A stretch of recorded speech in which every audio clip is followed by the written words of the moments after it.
Hello and welcome. My name is Tom. This is the Enthusiasm Project Season 3, Episode 1. And today, the number 3 is kind of all over the place. So we've got 3 years, 3 seasons, and 3 stories with 3 lessons. So we are kicking off Season 3 here. If you listen to last week's episode, the Season 2 finale, you know that means everything and nothing at the same time. But I wanted to do something today to kind of go into this next batch of episodes in a really positive, hopefully entertaining, and beneficial way, and a really helpful way as well. So what I wanted to do was share a few personal stories that I learned very specific lessons from. And not only are those lessons that are helpful in just navigating life as a human on the earth, but also in attempting to be, somebody who creates stuff and puts it out into the world. In my case, through YouTube, podcasts, that kind of thing, and of course, as a digital media teacher. And today is the day to do that because those 3 stories with those 3 lessons, as we premiere Season 3, the day that this podcast is being released, depends on when you're listening to this, but the day I'm putting it up to be released is June 29th, which is my 3-year YouTube anniversary. It wasn't 3 years ago on June 29th that I uploaded my first video, but it was 3 years ago that I created the account, which is like, it's a free thing you can do in 2 seconds, so who cares if you don't actually do anything with that. But for me, getting to the point where I just clicked the buttons, created the account, put in the name, put it all together was a big first step. And then my first video went up on, I believe it was July 11th. So it was, like a week and a half later. I was like, okay, got a video up, ready to go. And then it just kind of went from there. So that's just kind of a coincidence that I realized right before I was going to start recording this. And I thought that was so cool and so serendipitous that I wanted to lean into it and just appreciate that a lot. So we're kind of going semi-chronologically, and I was, thinking of these stories in my mind and trying to condense them as much as possible, but I like to contextualize also, so hopefully it's kind of clear where I'm going at. And one of them, I hope, doesn't cause any issues, because I'll be talking about a previous job, and I will be very candid about the situation, and you'll see what I mean when we get there. But to start off with, I want to take you all the way back to the year 2003, because my very first job was actually in 2001. I was a freshman in high school, and I got hired as an unpaid intern at a local TV station, our local ABC news affiliate. And I think when I sent them a letter, I mailed them a letter asking to be an intern because I had barely learned what interns were, and I was thinking of a career in TV or film, and local TV station was the closest thing we had to those industries. And I sent them a letter in the mail in April of 2001, and I think when I said I'm a freshman looking to be an intern, they assumed it was college, and then nobody looked into it because in May of 2001, I went and did a test run, a ride-along day, a job shadow day, and then started interning in the summer. And everybody else I was interning with were all college kids, and I was not a college kid. And nobody really looked into it or questioned it. And it was supposed to be a summer internship, and it was really fun. It was a lot of, there was just grunt work of hey, catalog 1,000 beta tapes from the past 15 years in this giant library and organize these newspapers by month and date. And then there was cool stuff too, going out in the field with photographers and reporters and, being in the control room during broadcasts or doing little things around the studio. And I guess I just worked hard enough where at the end of summer, when all the other interns left, they asked if I wanted to stay on as a weekend intern. And I ended up working as an intern and in several paid positions at that TV station for 6 years.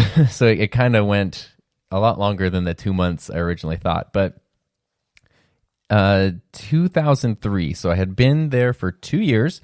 I started as a news intern, and then I moved into the production department, which was great. They actually put together a special internship just for me because I was interested in the production side of things and learning how everything worked behind the scenes. And that was great. But obviously, like, they're not letting me do the real intense stuff during the shows, just because it would be irresponsible to put, I think I was 17 at the time, put this 17-year-old kid, in charge of a broadcast or something. But I would help out with like audio graphics. I did the teleprompter like all the time. I would, do some camera operating, stuff like that. And then I would do editing and stuff where I had a little more time and there was a little more freedom to make some mistakes because you could fix them. But I never got to really direct. Sometimes I got to do audio a little bit. Anyway, at the time, and I don't know if this is the case because this was a long time ago, but at the time, basically my shift was evening, nighttime shift. So I would come in late afternoon, and then I would be there for the 5, 6, 10, and 11 o'clock news shows. So you kind of have like 5 and 6. Those are almost back-to-back, and then 10 and 11 almost back-to-back. And then you have this break because 6 ends at 6:30. Your next show doesn't start till 10. The 6 o'clock and the 10 o'clock shows most of the time were very similar because not a lot of news usually happened between those things. They'd be updated a little bit. But in general, that's when everyone's lunch breaks would be scheduled. And so the station would be kind of empty at those times. I didn't go anywhere for lunch, really. I just like brought stuff to eat there. And so what I would usually do is I would hang out in the control room and read the Futurama message board that I checked like every day. And I remember this one day, it was like really leading up to, it was like a week or two before the original series finale of Futurama, which I was very excited about. I was reading the message boards on my lunch break, and everybody else was gone. And they had gone to like a pizza place or something. And the thing is, the way the TV station was at the time or managed, I don't know because I was a kid and didn't really know that much about it. But it was essentially like you do what you do, and nobody cares as long as you get your job done. So the lunch break, which was, 40 minutes or an hour, would sometimes go 3 hours or more. Sometimes people might have treated themselves a little bit to a drink or two and then come back after that. And nobody really cared as long as things got done when they needed to get done. And I, just stayed at the TV station reading the Futurama message boards because that's what I do, and that's the kind of person I am. But one day, I don't know why, because it was late at night, so I'm actually not sure why the station manager was even there, because normally he wouldn't be there at this time. But there was a police chase on like the local freeway, and this was, again, 2003, much closer to the time when TV stations love to televise stuff like police chases and things like that, which they don't broadcast as often anymore. But there was this chase. They wanted to cut in and do a live thing. So they got like, okay, here's, the one of the news anchors was like hanging out. Okay, get him in the studio. We can point a camera at him. You don't even need anyone behind the camera. I remember I was sitting at the computer in the control room reading the Futurama message board, and the station manager came in. He's like, where is everyone? We need to go on air for breaking news right now. And there's nobody else in the control room except for me. And I was like, I think they're all still out at lunch. And he looked at me, and it was like a moment from a movie where like everything leads up to like the hero taking the reins and like proving themselves. And he was like, do you know how to direct? And I said, no, because I didn't. And the director's board was really confusing. It was, there's a million buttons on it, and the order that you have to push things to get the graphics and get them to take the pre-program thing off the air and cut into it. I just didn't know how to. I probably could have figured it out. I think I could have, which is kind of where we're going to get to with the lesson. But I couldn't confidently say that I knew how. And I said no, and he was like, I could see his frustration, but at the same time, he couldn't really be mad at like the 17-year-old intern who didn't know how to do a job that there's no reason he would have been trained to do. And so he just kind of got frustrated, and they just scrubbed the idea. And I think a bunch of people got yelled at when they came back from their extended lunches. What that was, though, is that was one of those times. That was one of those times where if I can just imagine if he was like, can you direct? If I had just said yes and jumped in, what is the worst that could happen? Because I'm not incompetent. Like, I had been at that station for a long time. I worked very part-time. It's not like I was doing full-time for years or anything, but I had been there enough. I had observed enough. I had poked around on my own time enough a little bit. I feel like for what they were asking, which was literally simple graphics, one camera angle, basic audio, like just push the audio slider up and leave it there. You don't even need someone running audio. I feel like I could have made it work, and it might have been sloppy and there might have been some mistakes, but it would have gotten done if I had just been confident enough to say yes. I don't know where that would have led. It's not like, it would have led to the glamour of local news or something, but it would have been kind of cool instead of just saying no and then just everybody's like energy just deflates and the night is over. Like I could have, in a way, like saved the day, in a very low stakes situation. And what that taught me two things, because first, as much as I was like, everyone is taking a break and they're going out to lunch, so I'll take a break and hang out here. I did have what was essentially free reign over this television station. And what I should have been doing more of was taking advantage of that. Like, I'm very timid. I don't want to get in trouble or mess anything up. But if I'm in the control room, instead of reading the Futurama message board, maybe I should have, even just like without touching, just looking at the audio boards, looking at the director's boards, looking at the model number of the director's board, looking up, YouTube wasn't around at the time, but looking up like the manual for it or quick tips on it or something, just from websites, reviews, whatever, where I could kind of figure out some of the basics of this equipment, of this gear, how it all works, how it's set up. That would have been probably a better use of my time than just reading message boards. And so I realized from then on, like, really take advantage of these opportunities. Like, if you're here, if I'm spending my time to be there, whether it's paid or not, like, absorb everything that you can, because you never know how it's going to pay off in the future. And then it was also a huge lesson for me in not something that I necessarily picked up right away, but the importance of confidence and just jumping into things. So it took me a lot longer to be comfortable doing that.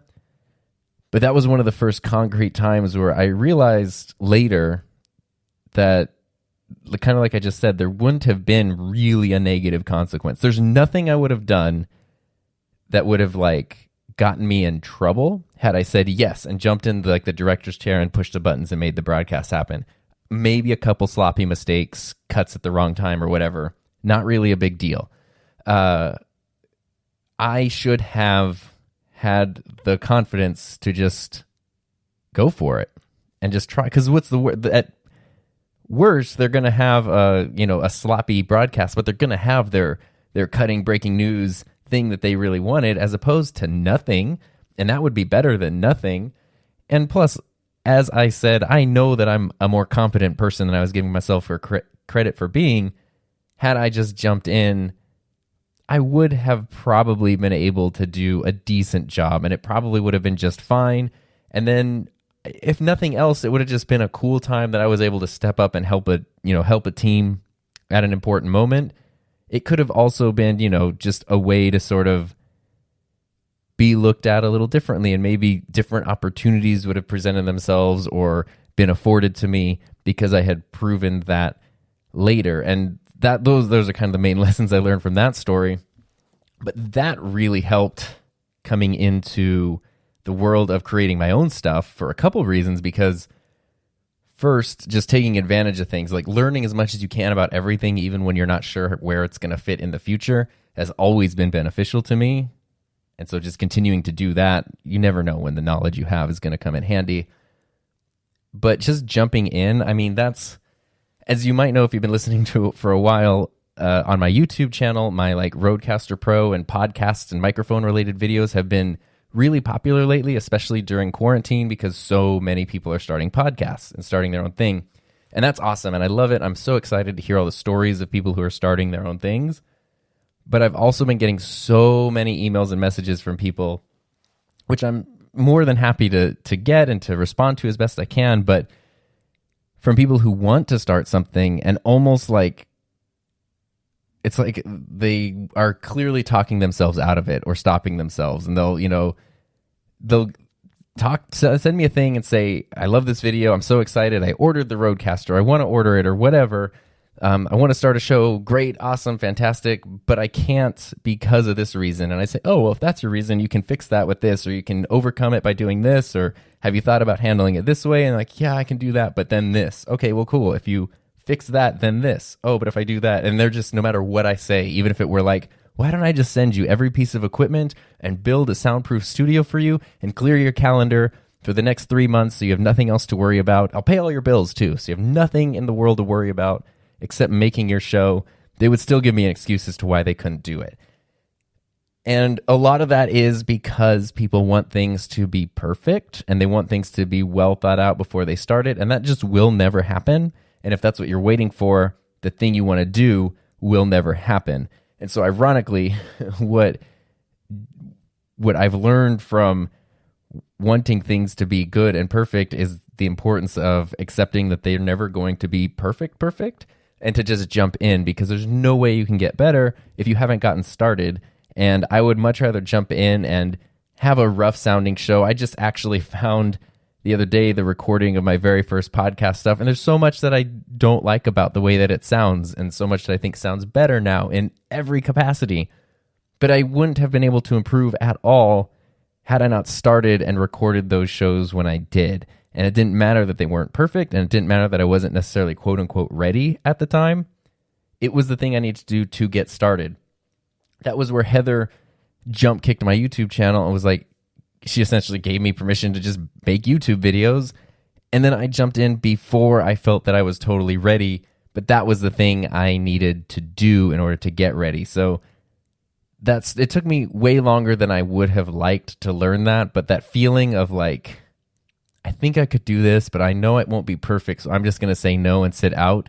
I don't like that feeling, and I like to think that knowing what I know now, if I were to go back in time and that situation presented itself and the station manager was like, hey, can you direct? Even if I wasn't 100% confident in my ability, I would say yes, jump in, figure it out on the fly, maybe make a couple mistakes. It's no harm, no foul. It's not like we're working in a brain surgery unit and someone's coming in, can you figure out like this super complex procedure? And I'm like, yeah, I'll wing it. The brain is in the head, right? Like this was not a life or death situation. Should have just jumped in and gone for it. And that was a really important lesson to learn. Wish I had learned it and put it into action sooner. With that in mind, let's jump ahead now from 2003 to 2017, when I was 31 years old now instead of 17 years old, and still learning the value of trying to just put yourself out there. So 2017 was in a lot of ways a really tough year for me personally, but it ended up being one of the best years of my life, and I have so many just fond memories and like emotional feelings that come up when I think of 2017. Obviously, that was when I started my YouTube channel, which is very transformative, and even more transformative, that was the year that I met Heather and we started, working together, and then eventually we started like being in a relationship together, and now we are married together. So that was also very transformative. And that whole thing, I've talked about that story a few times. Well, a lot of times actually, and I can't even keep track of it because it's been like on the podcast, on my channel, on Heather's channel, on Heather's podcast. Like we've told this story a few times, but it's so interesting how we met on YouTube. And, the reason that we met, though, I'll take credit for it, the one who reached out first, mostly because she didn't know I existed. If she did, maybe she would have reached out first. But what really happened was I had been watching YouTube for many, many years, like many people. But 2017 was really where I was watching it in a different way. I was really watching with the mindset of, I think I do want to jump in and do this.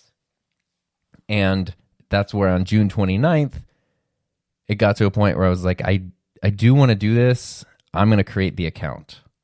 Didn't go beyond creating the account, but it was there. I registered a brand new Gmail account, got the YouTube channel set up. It's totally blank, but it's there. In theory, I could have pressed upload and uploaded a video. I just had no videos to upload. But the step of getting started was already there, and that was June 29th, 2017. it wasn't until, actually forget the exact date. It was either very late July or early August.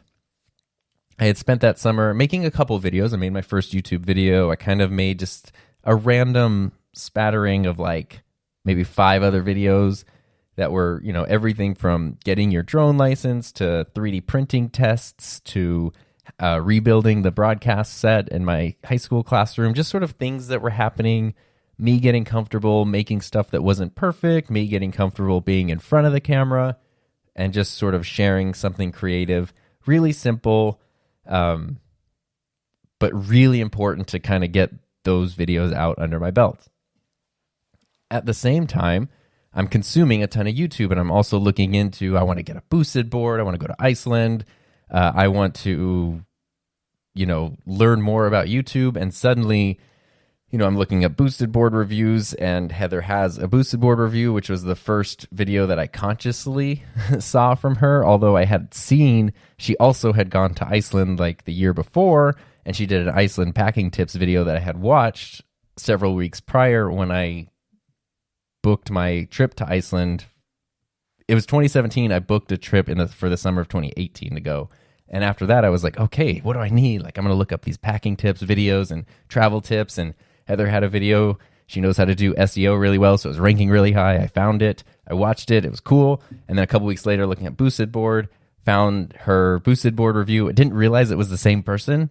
But after I watched the Boosted Board review video, YouTube automatically recommended one of her other vlogs where she was talking about quitting her job and focusing on like digital media and digital media literacy. And it was just all these things. It was literally like stuff that I had heard for years in my work at my job, but I never heard outside of it. And it was almost like the feeling of hearing the punchline to an inside joke somewhere else in the world. And you're like, how do you know about this? And at that point, I literally don't think I had ever left a YouTube comment, but having watched Heather's videos and stories, I wanted to leave a comment that essentially was just like, what you're doing is great.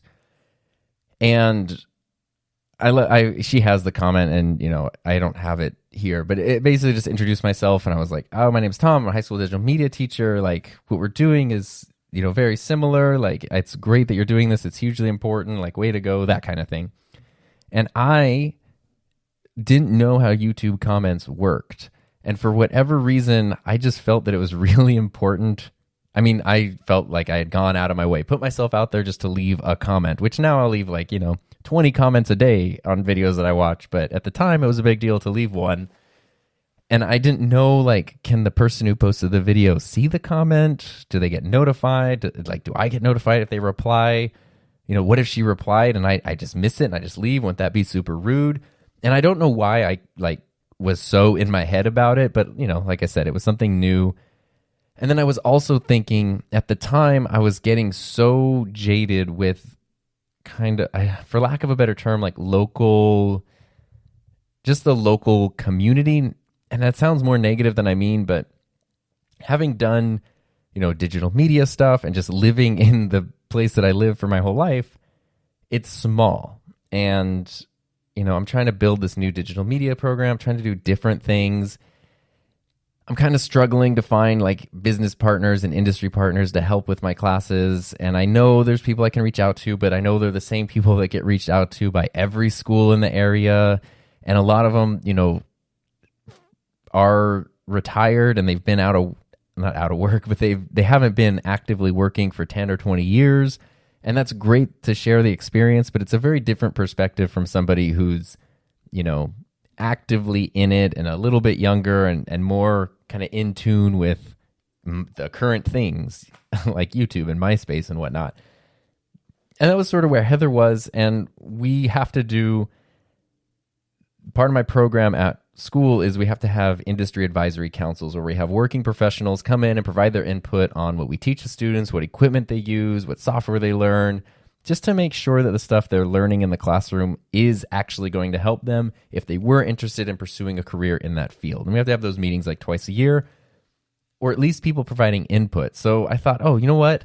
Instead of using the same local people that every school uses, what if I asked this Heather girl to be an industry partner. She doesn't have to like do anything other than maybe twice a year. Like I give her an update on what's going on. She gives me feedback on what we should and shouldn't be focusing on with the students. That would be awesome because it'd be a totally different perspective from a totally outside source. And so I decided, okay, I don't know if she's going to read this comment. I'll send her an email. So I emailed her to like follow up on the comment, which now being like in Heather's shoes could be a really annoying thing sometimes if it's not done well, where someone leaves comments and sends an email and it can feel like a little much.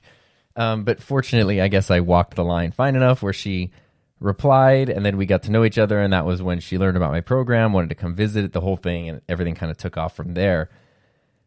But it all started with not just even being like, I don't want to say brave enough to leave a YouTube comment, but like brave enough to reach out to somebody, to put myself out there, and then to even follow up on that, asking something of someone. Because it's one thing to say, hey, what you're doing is amazing. I love it. It's great. Awesome. Who doesn't love getting that message?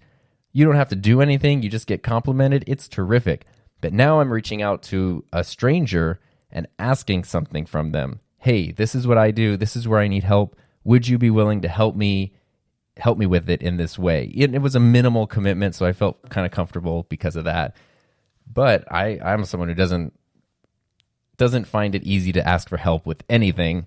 And so that was a big deal. And then Heather, of course, responded hugely positively. And what that taught me was that it is okay to put yourself out there, and believe it or not, you can actually have worth. And the things that you're doing not only can be worthwhile, but can be interesting to other people. Because then when Heather came and saw like my classroom and my program, she was blown away by it. And then she saw the studio that I had just built, and she knew I was like interested-ish in YouTube, but didn't know where to get started. And that's when she was like, why aren't you making YouTube videos? And I was like, oh, me? Like, who would want to, watch a YouTube video? And she was like, look at all the stuff you're doing. Look at everything you know. Look at like the experience that you have. Are you kidding me? Like, that's a perfect recipe for someone who should have a YouTube channel. And, for someone who'd been kind of kicking it around a little bit, that was a big deal to have someone I respected give me that kick and in a way give me permission. Like, yeah, I'm someone you look up to, and I'm saying this is a great thing and you should absolutely do it. Really meant something to me and then got me started. And, as I've said before, my only regret with getting started on like having a YouTube channel is that I didn't get started sooner. So that was huge. That was a huge moment. And it all started with being confident enough and able enough to just put myself out there, even just a little bit, and ask for somebody to be involved, included in some small way in something I was doing. Doesn't mean everybody you ask is going to be able to be involved in your thing. But even if she had said no, just the fact that I got to a point where I was like, this is what I do. I think it's worth your time. I think it's worth considering. It has value. It's valid. What do you think? Getting to that point where you're able to say that and present that is huge. And then once you do that a few times, you get more and more comfortable with it, and it just kind of builds from there. And now, I have quite a bit of confidence in the stuff that I do, and I'm fine if people say no to stuff. I'm happy if they say yes to stuff, but I know that there's value in it, that it's interesting and it's neat and it's different, and I'm comfortable admitting that when I need to and reaching out to people when I need to, obviously not in a boastful or like braggadocious way, but just in a practical way that's going to let me keep working towards the stuff that I want to do. And I can only imagine how I would have felt if I had the confidence again to do that earlier as opposed to being 31 years old, which I'm glad I learned it then instead of now. But had I figured that out even sooner, it would have been even better. And so bringing that into the idea that you have worth and value and are worth something takes me into the last story that I wanted to share today, which, so let's see, I'll just jump into it as best I can. Basically, when I was in college, I always worked. I did community college to state school, so my schooling wasn't crazy expensive when it comes to, higher education. And then I did my teaching credential and my graduate degree after that, and another teaching credential after that. So a lot of years at school, but started just at community college and then going to Cal State. The thing is, which I didn't realize people didn't do. So I don't know. It seemed normal to me, was I worked the whole time I went to school, and I didn't realize how many people don't work when they go to school, which is great. If you're able to go through school and not work, more power to you. But once I started working at the TV station that I mentioned when I was 15, I basically never stopped working. I kind of worked, sometimes I'd have a lot of hours and sometimes I'd work very part-time, throughout high school. Getting into college, though, a lot of times I was working 2 jobs. I was interning at the TV station, then like working, somewhere like Target or a grocery store or whatever, or a video store. I ended up having a lot of jobs. I think I've added it up and it's like 17 jobs, but it's not really because of flakiness. It's just because of a lot of times they overlap. It's more than one job at a time. Sometimes there's seasonal things, like I did work at Target seasonally. So from a holiday, from like Thanksgiving to Valentine's Day, they hire on extra crew because it's busier. And at the end of that, you can stay on or you can leave if you want. And I just chose, I'll leave and go do something else. I don't really want to work at Target anymore. Not that there was anything wrong with it. It was just not what I wanted to do as a 17-year-old, and I was still interning at the TV station. For most of my undergrad college experience, I worked as a sign artist at Trader Joe's, which is still probably, like, my teaching job is so good and it's so unique and it's such a career job. It clearly has to be my favorite job. But Trader Joe's sign artist is real close. It's right there, especially for the pay is pretty darn good. I mean, I worked there from 2006 to 2010, and by the time I left, I was making $16.25 an hour, which in 2010, minimum wage is way below $10 an hour. That was a ton of money, and at least when I worked there, again, it's been 10 years since I left, but when I worked there, you only had to work 21 hours a week, which was basically 3 shifts a week, and you qualified for health insurance. So I had good pay, health insurance. They had, a system to give you paid time off that you kind of like accrued hours into, and you could take from it whenever you needed to. And it's a fun job. And I wasn't even doing the grocery store part of it. I was doing art and design, and we were, I was working with these incredible artists. I kind of weaseled my way in a little bit because there was this weird brief period. Trader Joe's does all of their signs by hand in all of their stores, and every store is a little different. Every store has its own theme. The company has its general vibe, but every store is unique and has their own sign artists. And I believe that's still how it works now, which is amazing. And I mean, stuff is hand painted, hand lettered. That's a big part of it. There was a time in 2006 where they were thinking of doing some stuff digitally. Photoshop, Illustrator, whatnot. And that's where I kind of just sort of snuck in a little bit because I was like, hey, I got the, here's my Photoshop portfolio. I can do all this stuff. I can really help you do great work with shelf signs and design and all these things. And then, of course, they're like, oh, no, this isn't our thing at all. We want everything done by hand. And I was stuck kind of having to learn how to do all that. And I really didn't know. But I was fortunate enough to work with all these really incredible artists that all had such different styles. And for 4.5 years, 7 hours a day, basically, my job was to go do art and get paid for it.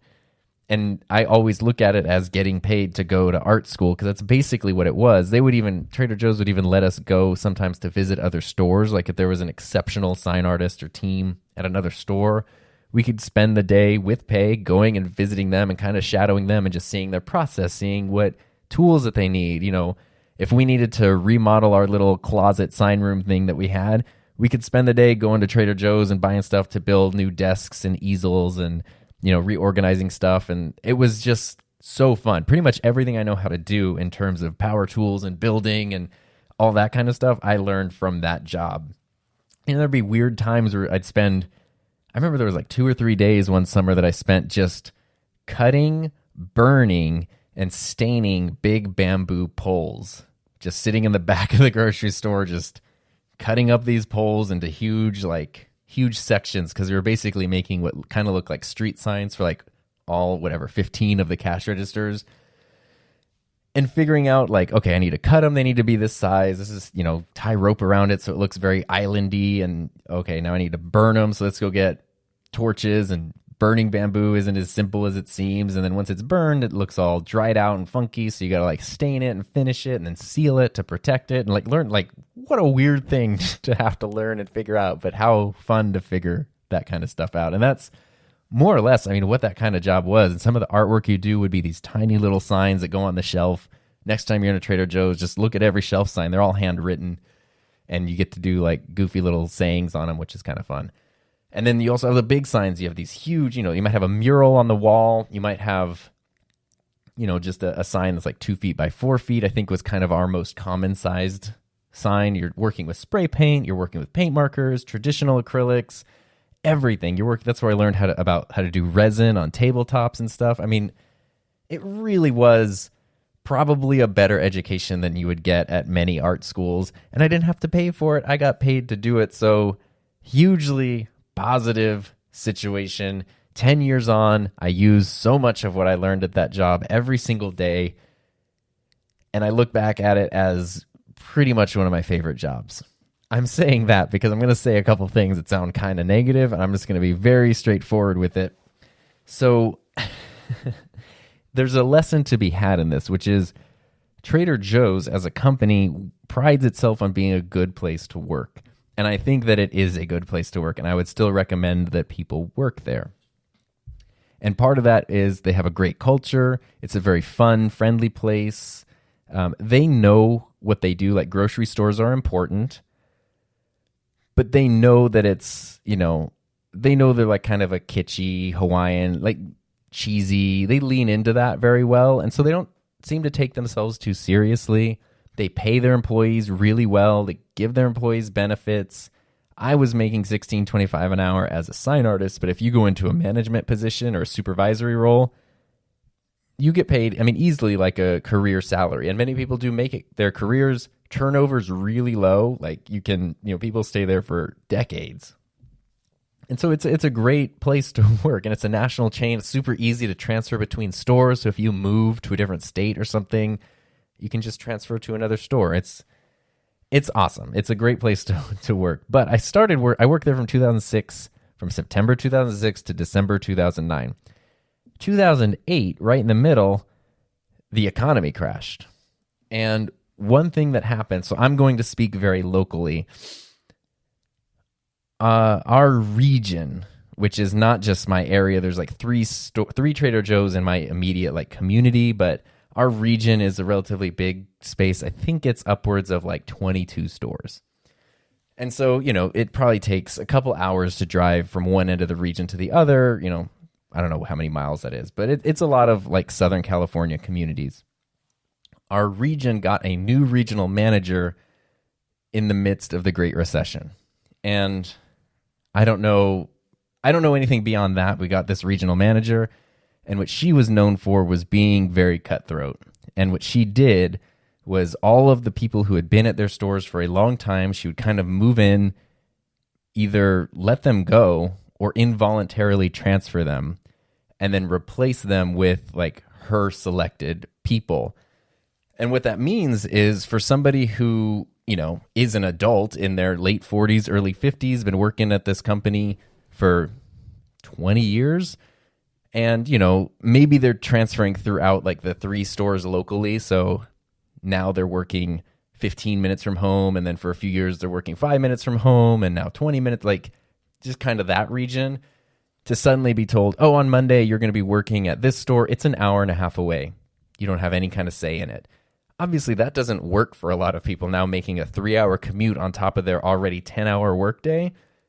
And the regional manager knew that wouldn't work and knew that what people would do is leave.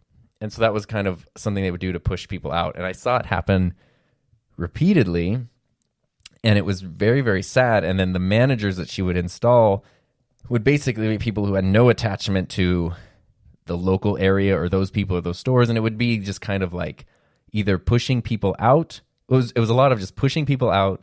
The people who stayed on clearly proved that they were willing to tolerate however they were being treated, and then just kind of cutthroat. And it was a lot of really shady tactics that happened, honestly. It was a lot of stuff like, in addition to involuntary transfers, it was like, someone who had been working 8 years from the 4 a.m. to noon shift and had built their whole life about it, has family and kids, and all their schedules are based on the idea that I work these days a week, these hours, would suddenly have their whole thing upended. Now they're working nights. Now they're working the middle of the day. Sometimes they're working morning. Oh, you're working 5 days a week. Sorry, next week you're working 2 days a week. Like, oh, you need 21 hours to get health insurance. We're going to schedule you 19 hours this week, and then you're going to lose your health insurance. Like those kinds of things happening, which again is going to make people kind of want to leave because it just doesn't work.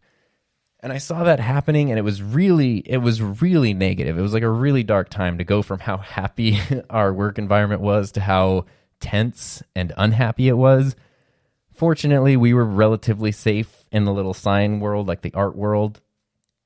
But what I noticed were a lot of people were saying like that they were getting targeted. Like, oh, they don't like me. They're trying to get rid of me. And at first, I thought they were just saying that because, who hasn't heard like a kid in school say, oh, the teacher just doesn't like me. Like, it's like maybe you just didn't study for the test. But in this case, I saw it happen enough that I believe it was true. And the thing that really confirmed it was when it happened to me. And let's see if I can give some examples here. So I'll start with a friend's example. I had a friend who was a sign artist at another local store. She got one of these new managers put in by the new regional manager who was just, trying to push people out. And what it seemed like was as soon as you hit $16 an hour, they'd push you out. So you get these glowing reviews, you get these raises. As soon as you hit that limit, that's when suddenly like things would shift. You could do nothing right. You would get written up like crazy. And then you would either get fired because you were so incompetent, or you would just get so stressed out that you would leave because it was a nightmare to work there. And so one of my friends did. She was a sign artist, had worked there for, 5 years at this point, had never been late. In fact, like whatever the earliest was you could clock in for your shift, I think it's like 5 minutes. She would always clock in like 5 minutes early, whatever the limit was.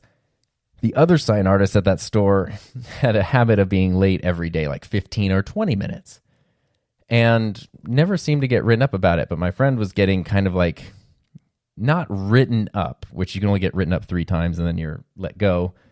But she was getting kind of reprimanded. Like there was one day she clocked in 2 minutes early instead of 5, and they were like, be careful about your attendance. Don't come in late. It's like, I'm still early. I'm not late. And so one day what she did, got to work the normal like 15 minutes early, but just sat in the parking lot and then clocked in 2 minutes late and got written up within 30 minutes. And then the coworker that same day came in 20 minutes late, no write-up. And that's where it was like, okay, clearly like something is not being applied evenly here. And I heard that story and it really made my heart sink.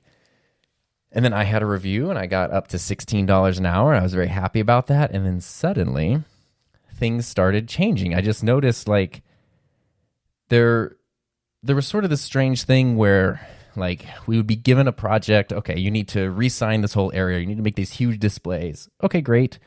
But we're going to also now assign you to work like a cash register for 1 hour here and 2 hours there throughout your shift. And it's like, well, now like the thing you're asking me to do is going to take 7 hours, but now you're only giving me 3 hours a day to do it. And they're broken up at these odd times. So I can't actually like, we're dealing with art and paint. And it takes time to set up. It takes time to clean up. There's no way, like you're kind of setting me up for failure because I can't actually finish this job you're trying to get me to do in the time that you're giving me to do it. And fortunately, like operating a cash register is not really too miserable. It's kind of a fun job, but it's not the thing that I wanted to do there. But it was, I'll put up with it. We did that for like several months. It was just sort of a weird thing of you guys are giving us projects to do and then you're like sabotaging us from being able to do them. But whatever.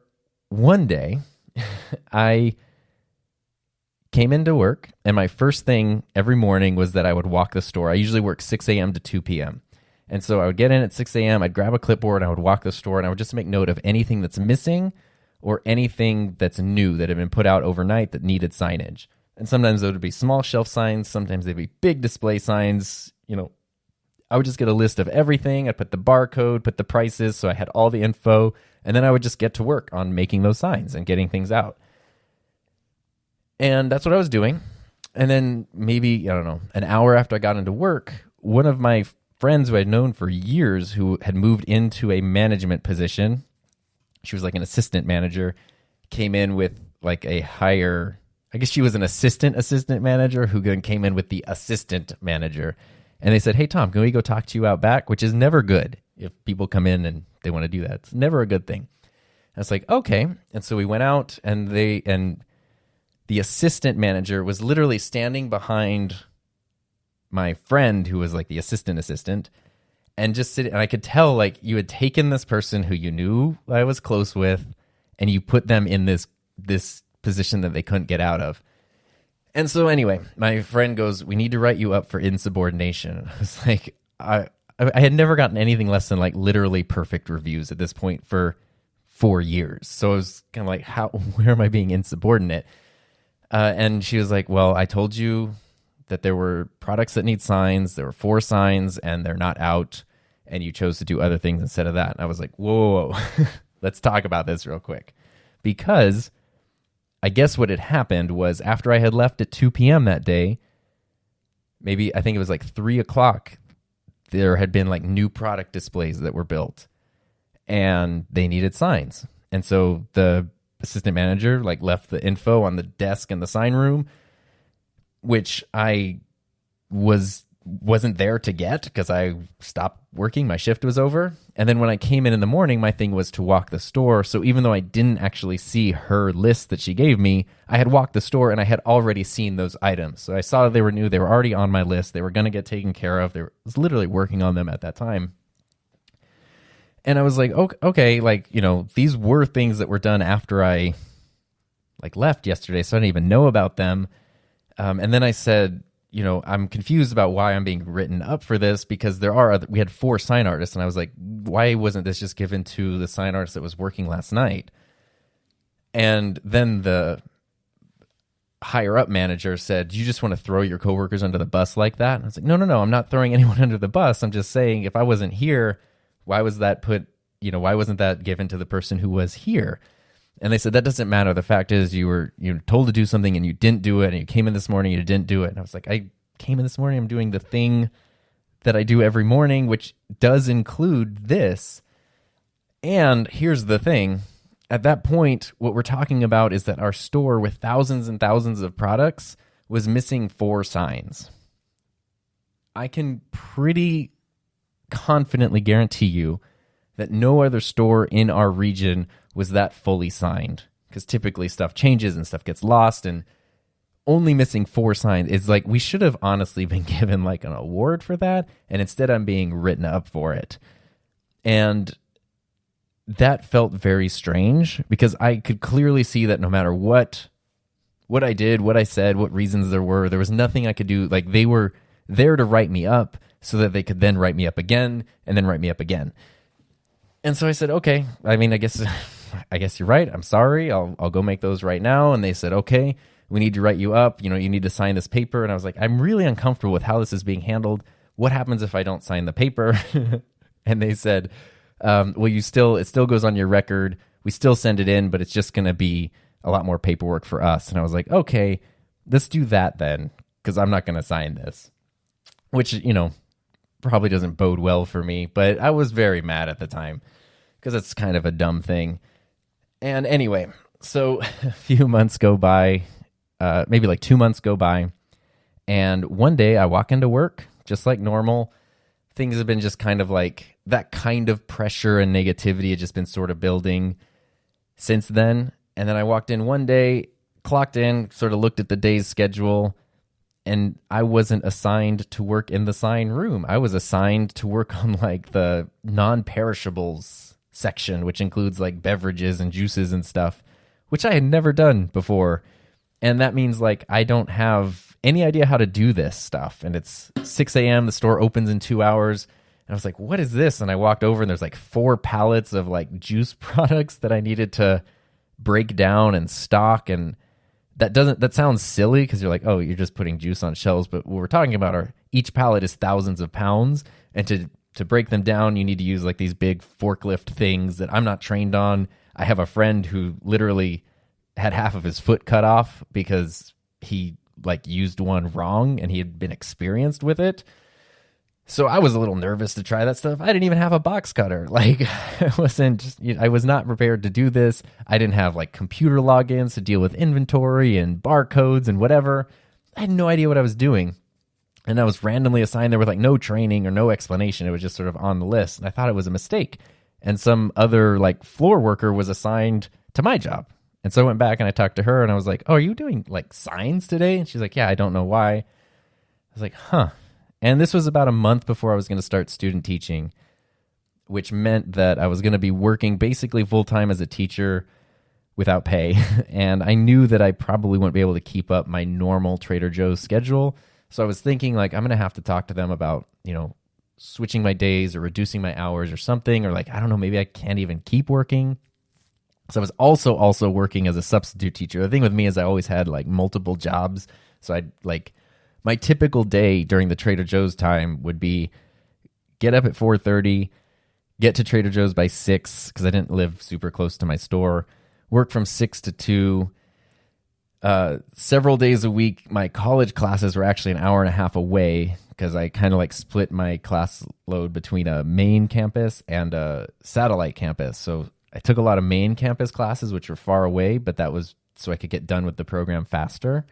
And so I'd have to go to class at 4, an hour and a half away, and the class went from 4 to 8 usually, and then drive an hour and a half home, get home, go to sleep, kind of do the same thing the next day. A lot of times when I had the local classes, which would be like 6 to 10 p.m., I would work Trader Joe's 6 to 2, and then I would work as a writing tutor in like the writing center that my school had from 3 to 6, or it was like 2 to 5. It was a couple hours before class started, and there was like a little time to get dinner or whatever, and then go to 6 to 10 p.m. class. So that's a lot of like, that's just a lot. It's a busy schedule. I don't really know how I survived that. Where there's like years long periods where you have no day off, and your closest thing to a day off is when you're only going to work or school.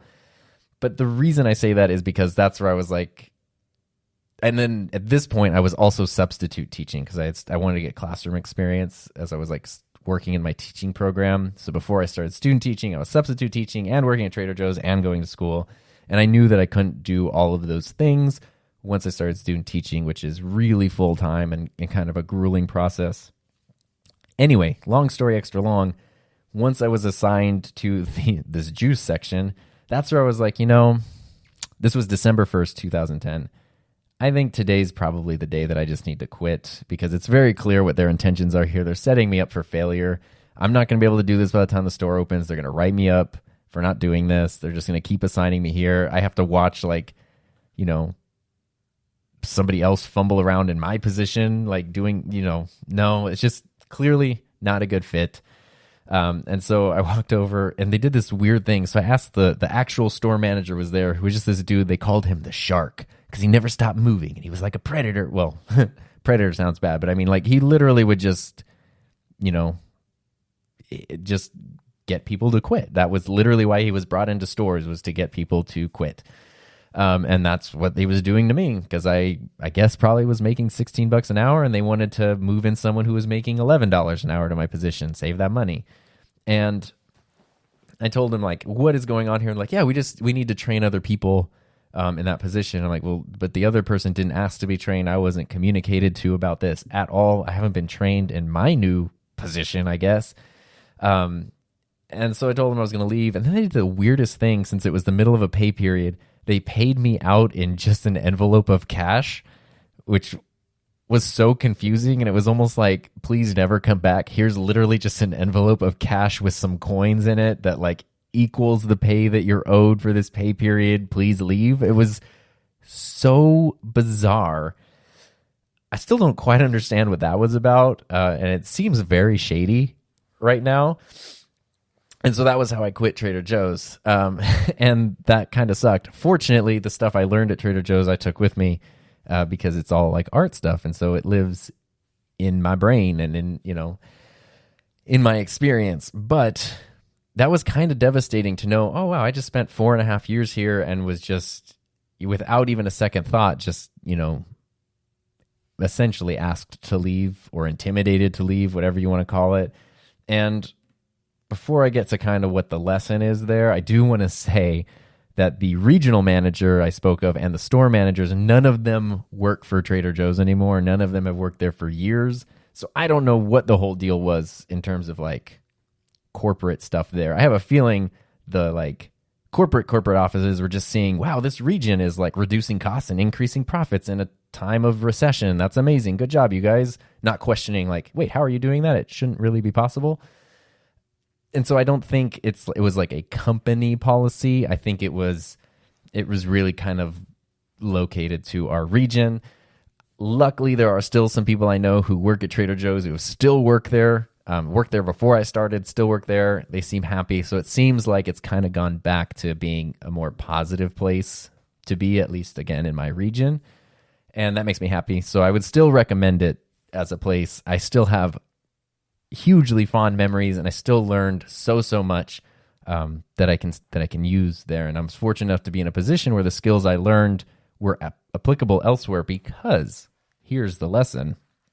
What I saw happen a lot was people getting really invested into Trader Joe's. And so you might have someone who is in their 40s, family, kids, the whole deal, mortgage payment, and they're in a supervisory role making, low six figures a year, and suddenly now being transferred involuntarily or just being let go and not having much else to be able to do. Because a lot of that starts when people are young. So if you jump into Trader Joe's and you're 20, 21 years old and you're going to school and you're working here and the pay's pretty good and, it seems really fun and you have the opportunity to move into a management position, and like a starting manager's role was like $80,000 or $85,000 a year, and it just goes up from there. You have to work a minimum of 50 hours a week, and, it's kind of grueling, but people seem to really enjoy it if they get into it. And especially when you're younger, why would you? I mean, oh my God, like I could go to school and like rack up student debt, or I could take this position at like a quirky grocery store and make high five figures in a couple years, start maybe in the 70s and very quickly jump into six figures. Like, why wouldn't I want to do that? And then the problem is you find yourself having been there for a long time, something happens and you either leave or you're let go. What do you do? Because you've invested in this company and, you might be great at what you do, but in terms of your resume and your portfolio, like you could get a job at another grocery store, but you're going to start at the bottom. Very few of them pay what Trader Joe's paid. So you're going to take like a 60% pay cut or more. That's kind of terrifying. And I saw that happen so much where people would give up on other things, specifically education. That's what I saw a lot. People in their 20s stop going to school, jump into a management role, and then it doesn't work out a lot. And now they haven't finished school and they've lost their management position. They'll buy a house, they'll do all this stuff when they get the salary, and then it disappears and they don't know what to do. What it taught me was the importance of always making sure to invest in yourself and never invest fully into somebody else's thing, period. And that means you can be a great employee. Like I personally right now am, I build a high school digital media program at my school. I love it, but I do so knowing there might be a day that I need to leave, whether it's voluntary or involuntary. That's a thing that could happen. And so what I'm building isn't my thing. It's part of the school system. It's part of this district. It's something that I want to make sustainable should I not be here anymore at some point. And I want to spend extra time investing in me. So when I'm at work and I'm doing my job, I want to do, 100%. I'm on board. I'm doing the best job I can. But if we're talking about it's Saturday and I could spend Saturday, doing something better to build my school program, or I could be building my YouTube channel, I'm going to pick my own thing. I'm going to invest in myself. It's one of the reasons I never went into like a management role, or even when I worked at the TV station, there was one time that they wanted to offer me a salaried position that was $30,000 a year. And I was at the time making $12,000 a year. So it was a huge jump up. And I just said no, because they also wouldn't work with my school schedule. So it was kind of like, hey, quit school and work here for $30,000 a year, or, you might need to just stop working here. And I chose school because the thing about education, I have an English degree, which is often made fun of as being a useless degree, but nobody can take it away. I have that degree. I have invested in myself. You know, those art skills from Trader Joe's. Yes, I use those skills to help with marketing and design at Trader Joe's, but the skills to do that stuff live with me and go with me wherever I go. That is an investment in me. You know, everything with YouTube, one of the reasons I started the channel is because it's my own thing. So the time, energy, and effort that I put into it is my own thing. It's an investment in myself. And I have just seen so many people end up so heartbroken and in such terrible positions when they invest themselves in somebody else's thing and it doesn't work out, and then they lose so much. And I think it is always wise to invest in yourself first.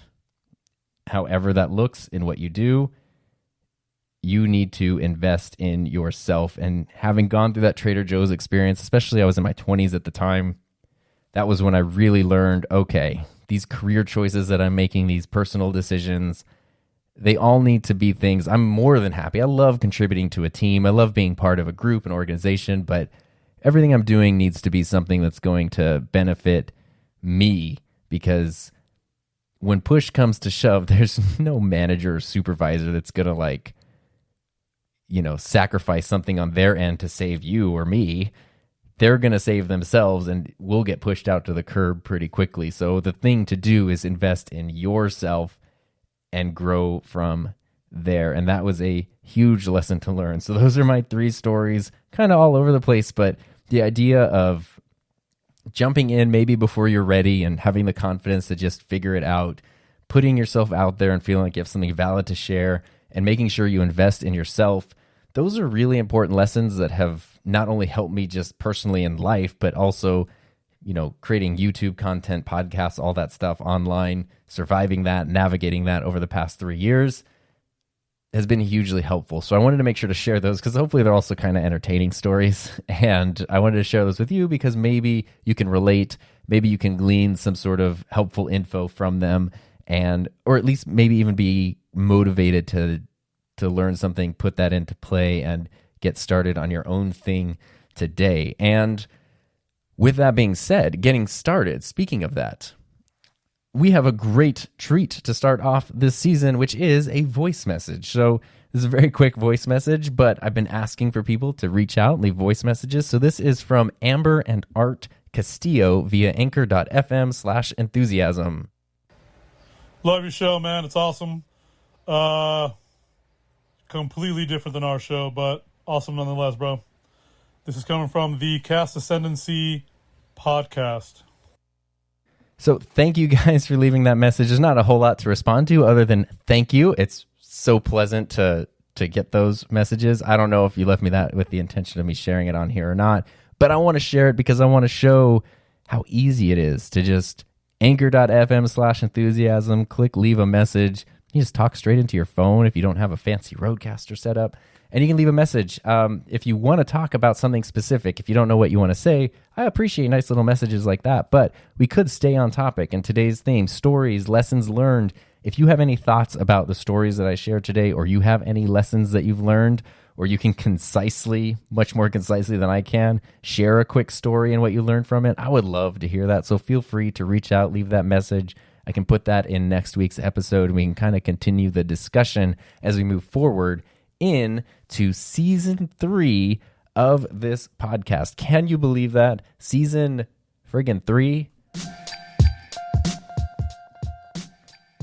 And just like seasons 1 and 2, my sweet royalty-free lo-fi beats mean that it is time for Gear of the Week, which is a great way to just wrap up the show by talking about something I'm excited about that I've been using a lot this week that I think will add value to other people who are interested in video production and gear and that sort of stuff. So one thing that I have gotten, if you saw on my YouTube channel a while back, I made a video all about C Stands, which are the stands that can hold lights and microphones and cameras, and they're just the most versatile stand you can find on a TV set, a film set, in a production gear setup. They're just these big, heavy chunks of metal that last forever and can do so much. So I did a whole video on one and how I use it in my studio, and I love it. And then And I bought a second one this week, but I bought a slightly different one. The one I bought is a Flashpoint brand C Stand from Adorama.com. So I'll put a link in the show notes to this. But basically, that's a little bit less expensive than the one that I got before, which was from B&H Photo. But the thing I like about the Flashpoint C Stand, it is a little more lightweight. So it's still a huge hunk of metal. And if you've never used one before, you're going to get it and go like, oh my God, this thing is like ridiculous. It's crazy the shipping's not $1 million because it's so heavy. But it is lighter weight than the other C Stand, or like a Matthews brand C Stand would be. But it's also less expensive. I think I was able to get it for about $120-ish somewhere in there. But the reason I like it is it has a few cool features for C Stands. One, it's spring loaded, so that means that these big hunks of metal can't smash your fingers as easily as normal, and that has been very nice because if you use C Stands, it's very easy to pinch yourself and hurt yourself on them, and this kind of protects you from that, which is really nice. But the big thing is this comes with a lot of mounts and accessories. It comes with like a little baby pin, which makes it easy to mount lights in different positions on the C Stand. One of the gobo arms, which is like this big, or not arms, mounts, one of the gobo mounts, it's like a big circular thing with holes in it. You can put all kinds of different gear in there, microphones and lights and clamps and whatever's. One of them is fully like free, so you can position it wherever you want along the arm. It comes with an arm. I got this one specifically because the arm has built-in 1/4, 20 and 3/8 inch mounts on the end of it. So without needing any other adapters, you can screw a camera directly onto the arm of the C Stand and use it for overhead shots, which is exactly what I bought it for because it's a great overhead rig. And I actually ended up putting a ball mount for my old GorillaPod on it so I can position the camera a little better. And even though I have a little overhead rig that I use, this allows me to get taller, like higher shots, wider shots, and it actually takes up less space because sometimes when I film videos using my other overhead rig, it kind of has these black like legs, these stands that sort of end up framing me in the shot if I have like a talking head shot in addition to an overhead shot. I don't really like that. So the C Stand kind of gets out of the way, puts the camera above me, keeps everything nice and clear, and still gets an overhead shot in addition to just being super useful and versatile. So highly recommend it. I learned about these two C Stands specifically from a Tommy Calloway video. If you don't know who Tommy is, he has a YouTube channel, focuses a lot on lighting and audio, but he does a comparison video. This might be like 2 years old. It's between these two C Stands, and it's what sold me on them. So I'll link to that too in the show notes because his channel is great and that video is super helpful. C Stands might not sound like the most exciting thing in the world, but once you see it for yourself, you will understand why the C Stand is so great. I am so not sorry about that terrible joke. So I hope you've enjoyed this. I hope you've learned a bit. I'm excited to jump into season 3. See you next week. You can reach out to me, of course. I'm at SoDarnTom on all of the things. YouTube, Enthusiasm Project, as always. Feel free, again, leave a voice message, and I'd love to hear your thoughts, your life lessons in next week's episodes. Please stay safe, have fun, and I will see you next time.